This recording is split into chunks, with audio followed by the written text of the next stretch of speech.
Hello, everybody. Welcome back to another podcast. Today, I decided to do this podcast about a story time. But in case you haven't heard my first podcast, my first story time podcast, I will be linking it down in the description. So make sure you go and check it out because it was a scary story about a guy who broke into my house. Anyway, so today this podcast is going to be about me, like a crazy story that happened to me like 7 or 8 years ago when I was 12, about 12 or 13. It was a crazy story that happened in the summer of 2008. Me and my cousins used to like take the phone and put random numbers and call them and prank call them, like say stupid shit and like just insult them, maybe say stupid crazy things and stuff like this. But one day one number didn't answer us and we kept on calling it and calling it and calling it, but the number never answered. But one day, after we called the number would call us back and we would answer and find out that the guy who answered us was really angry. He was like, "Who the F are you? What do you want, you little stupid girl? Why are you fuck with me? What do you want?" and stuff like this. Like, okay, so this is probably a wrong number, but he couldn't really believe and he kept on calling us back and we would really say stupid crazy things to him and just chit chat and crazy things. But obviously the man believed the things that we would say to him. I don't really remember what we would say because this was really long time ago and it was stupid. But the guy, since they were a crazy, dangerous organization, he believed what we told him. It was like, okay, so now you know us. I need to know who the F are you. I need to know, are you serious about this? Are you serious? What do you want? And we would say that, yeah, we're serious. We want to know you too. And he was like, okay, so let me tell you, we called you because we have a list of numbers and each month we pick one or two numbers and we like give them the opportunity to work with us and like have business deals and stuff like this.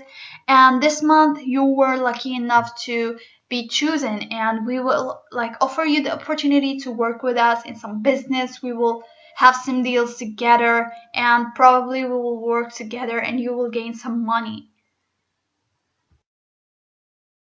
And obviously we didn't believe the guy, but since we were super bored and stupid, obviously we decided to keep on talking to him and like keep the conversation with him. And however, like whatever he said, we would like say, yeah, and obviously we will do this and this. So he would say that you should come to my city and we would like sign a contract and make a deal together so that you can work with me. You will gain money, I will gain money, so we're both like successful. We'll be both successful. Nobody will lose in this case. We're like, yeah, we will. So probably you should give us your address so that we can come and contact you. And the guy would send us their address in a text message. And this is going to be the last time we will hear from this guy. But this is not the last time we will hear from that number. Obviously, one day after we contact the man, the same number called us in like 3 in the morning. But this time it was a girl who answered the phone and she was like, hello, so you were the last number that this phone called. And I was like, okay, who are you? She was like, I only want to warn you because this is a crazy, dangerous organization and I want to warn you, so don't you talk to them again or they will like you will be in some deep trouble. And we're like, okay, thank you for warning us, we won't. But she was like, "Oh, don't hang up. I want to tell you something." And I'm like, "Okay, what?" She was like, "I need your help." And again, since we were super bored and like with no life, obviously we told her, "Okay, we will help you. What's wrong?" She said, "Well, this organization kidnapped me about 1 year ago and forced me to be a prostitute. And now I don't want to be a prostitute anymore. I want my life back and I want to escape from them. But since they're really, really dangerous, I need your help. I need you to give me tips so that I can escape from them and stuff like this."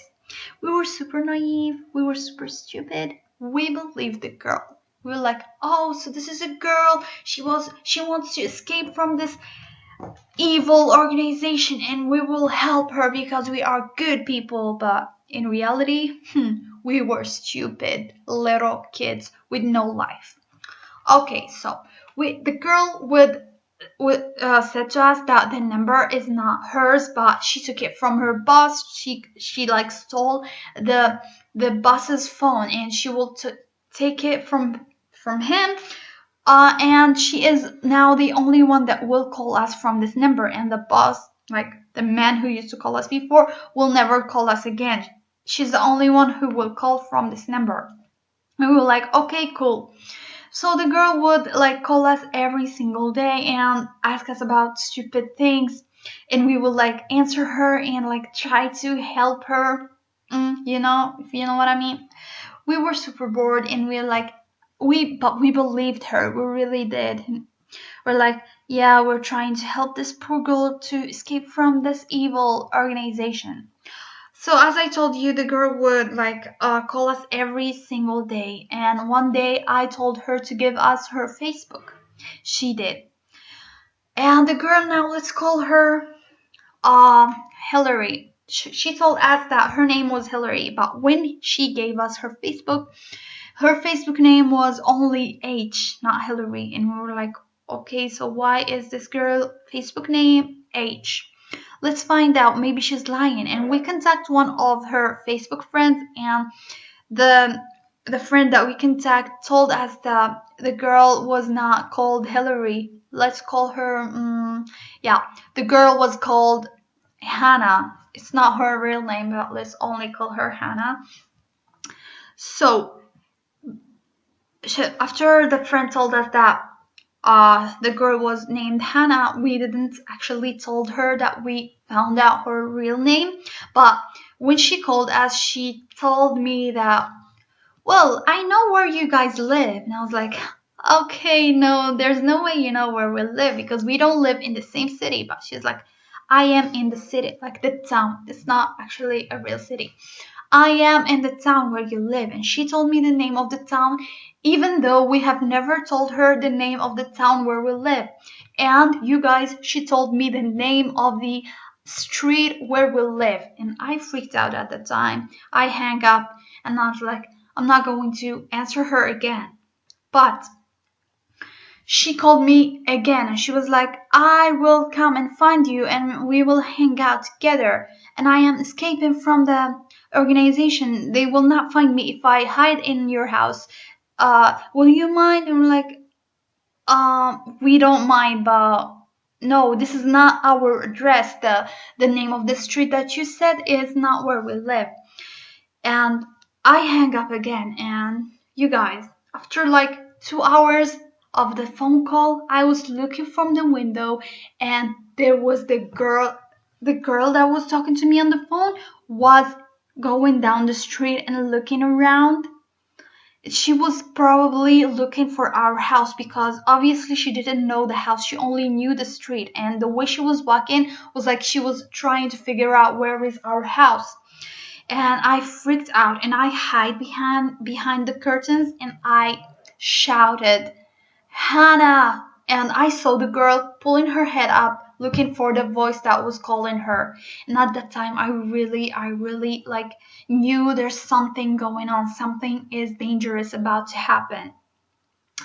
I told my cousin and we really said that we're not going to answer her anymore and we're just going to ignore her and never like get out of the house until she's out of town. So obviously the girl was not innocent, was not kidnapped or anything. She was not a victim. She was one of the organization's member, and she was trying to like get us to work with them, or I don't know what she was trying to do. But me and my cousin figured out that there's something huge about to happen, and we like thought there's something crazy, this is something dangerous, maybe we should not answer her again, or we didn't really know what to do. We were super confused. But the girl would continue to call us, and we would answer her and said that, yeah, what do you want? She was like, I am in your town and I am in your street. You better go out and like show up so that I can meet you and I can hide in your house. You promised that you will help me. We were like, but we have never told you where we live and we have never told you our street. Obviously, this is not the town where we live and this is not the street where we live. But she was like, no, you guys are lying. I know you live in here. And if you don't want to go out right now, I know how to get you out of your house. And I was scared. I was really, really, really scared. And I hung up and I was like, okay, so we tried to help you, but now you are really like out of control. We helped you. Like the thing that we wanted to do, we already did it. We helped you escape from them. Cool, you escaped. Okay, that's cool. So now don't you call us again. We will not call you, and that's it. Goodbye. Don't you ever call this number again. And I hang up.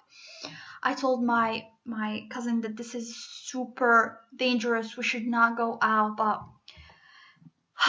we could not because we needed to go out, like go to the grocery store and grab stuff. And you guys, one day I was going to the grocery store and I was about to open the door and there were two huge, like tall and big men wearing black suits and black sunglasses, and they were standing in the middle of the street, and there was a black car with like a black glass that you can't see through it. And the window of the car started to open, and there were a guy and like an old woman in the car, and I assumed the guy was the one who would call us in the phone before, and the woman, maybe she is the boss of the organization, Mafia, or whatever the f they were. And I closed the door. I think they didn't I yeah, yeah, they didn't see me, and I went up and I told my cousin, come on and look through the window and see who is out. And when she looked out, she freaked out because she said, like, they are 100% looking for us. And she was, but luckily they didn't know how old we were, how we looked like, or anything about us. Because when we used to talk to them on the phone, I would tell them I'm 18 and um, my cousin is 16. But if they really saw us on the street, we looked way too young. We looked 12 or even less. We looked like 10.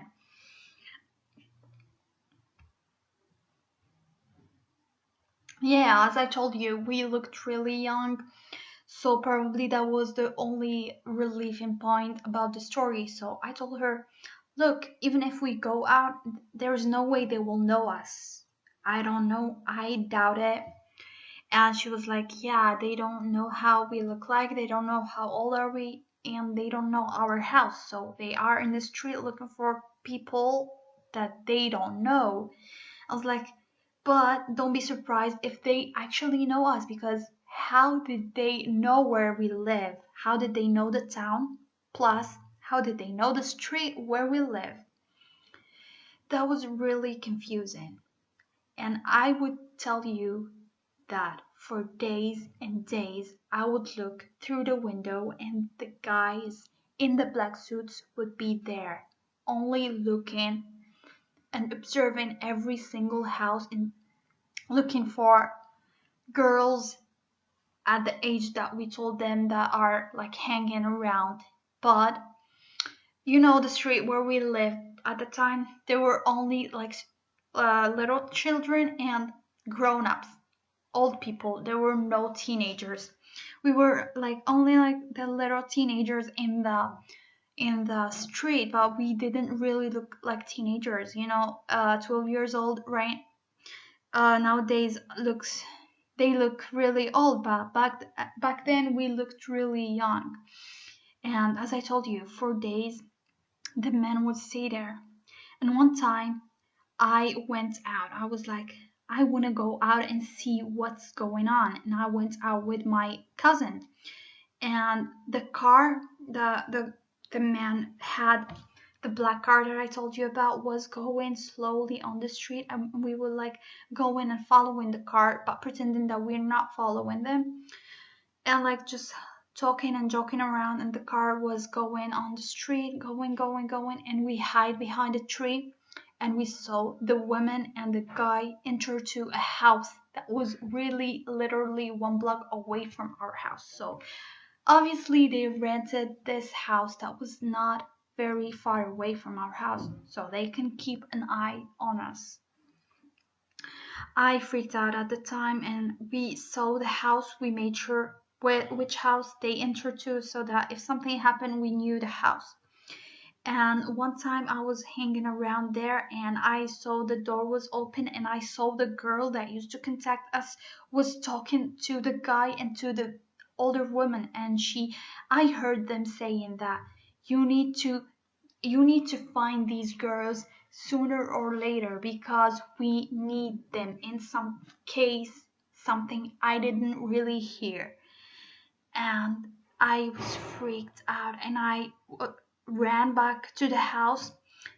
I didn't know if they knew that I was there or anything, but I went back to the house and I told my cousin that this is what happened. And oh my god, we were really scared at that point. We couldn't even go out, we couldn't even like look from the window. But our family noticed. They noticed like, who are these men that are on the street every single day? We pretended that we didn't know anything. We didn't tell our family, we didn't tell anybody. The men would stay on the street for like 7 days or 10 days, I don't really remember, and they would disappear. We really thought at the time that the men just have gone away.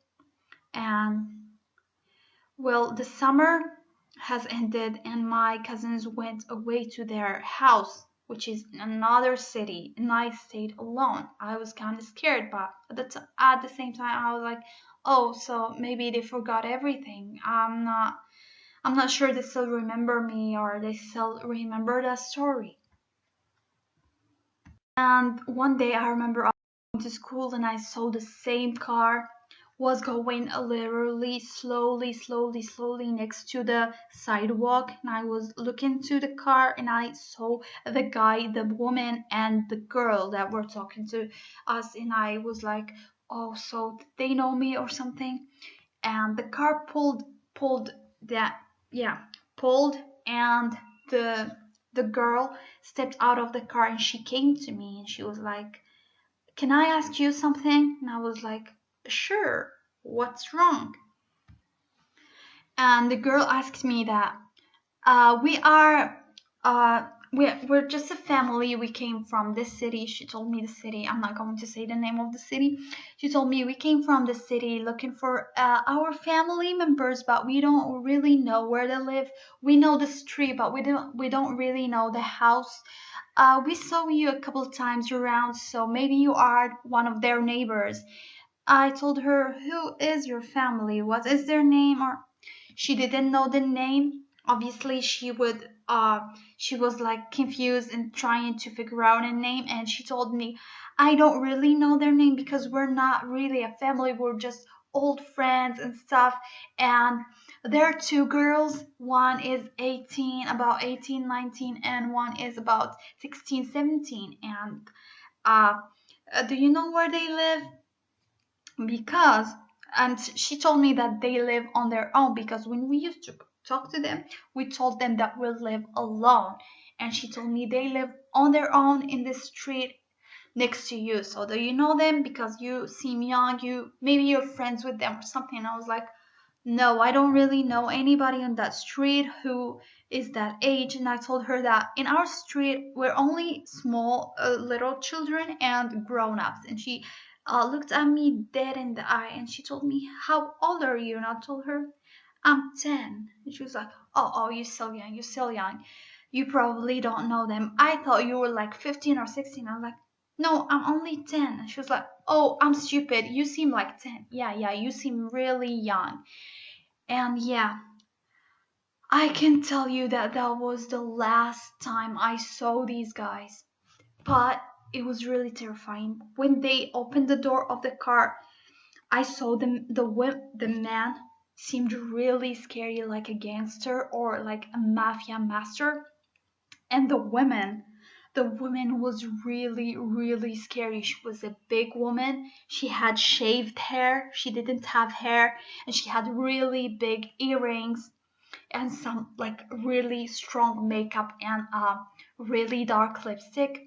And she was wearing some black sunglasses. But when the car pulled, she removed her sunglasses and looked at me like this, trying to figure out if I was the one they're looking for or not. But when I knew, and when I was talking to the girl, I changed my voice. I was like, "Oh, I'm 10. I'm not the one. I don't know them." Because when I was talking to them, I was trying to uh show that I am big. I would show a mature voice and stuff like this.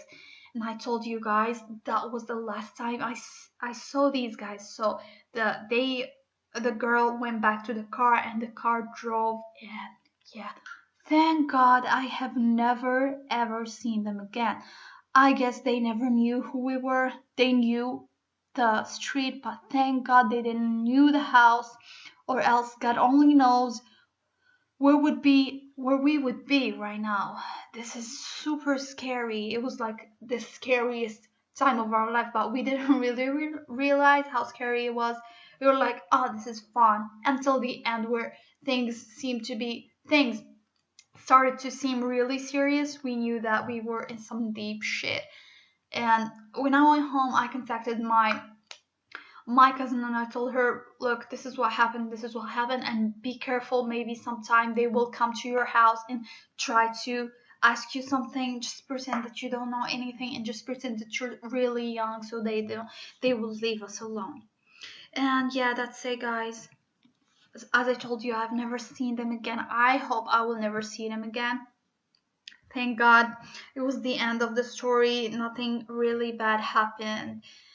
And yeah, that was the end of this podcast. I hope you guys enjoyed listening. Thank you so much, and talk to you really, really soon.